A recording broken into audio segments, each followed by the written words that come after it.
Our devotional thought from Proverbs today is very simple. God is not the controller. Sin is the controller. Ever since I was born again, I've listened to Christians say that God is too controlling, that the Word of God is too legalistic and too controlling, that the church is too controlling. And you know what? I've never found any of that. Because at the core of the church is Jesus. And Jesus, when he created us, gave us a free will. He doesn't force anybody to do anything. Nothing does he force us to do. God is not controlling. The church is not controlling. What is controlling is sin.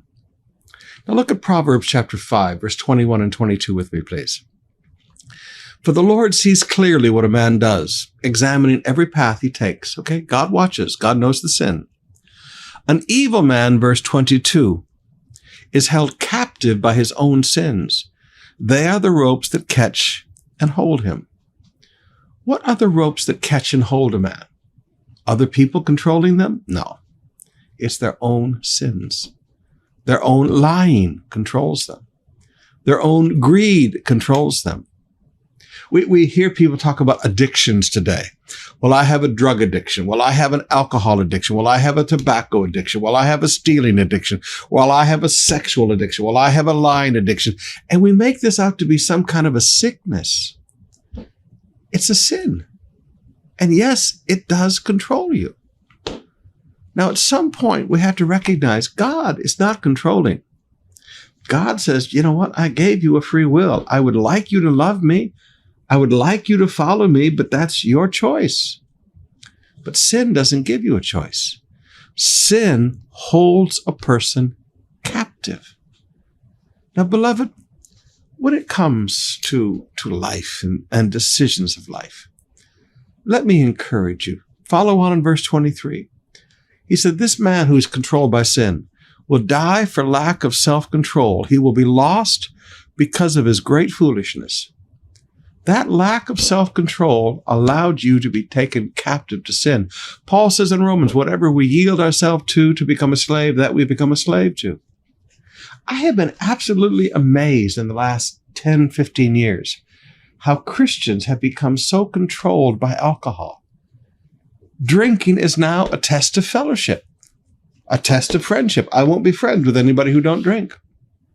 Even among preachers, I found this. It seems that people want to drink more than...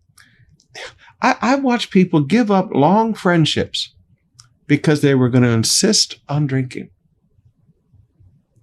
You know, I drank before I got saved. I've never drunk alcohol since salvation. Hasn't happened, never will. Been there, done that.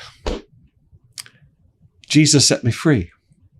But there are people, because of a lack of self-control, Christians, who get themselves back into this control of sin. Haven't smoked a cigarette, haven't smoked a pipe or a cigar since salvation, and never will, because Jesus set me free. But I've watched Christians who get right back into it again because of a lack of self-control. I want to challenge you today. And this is ugly, but I want to challenge you. Quit saying that God is controlling.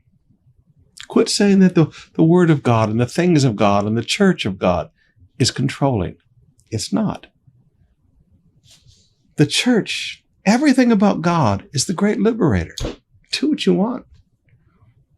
But sin doesn't give you a choice. Exercise some self-control and get out of sin and find freedom.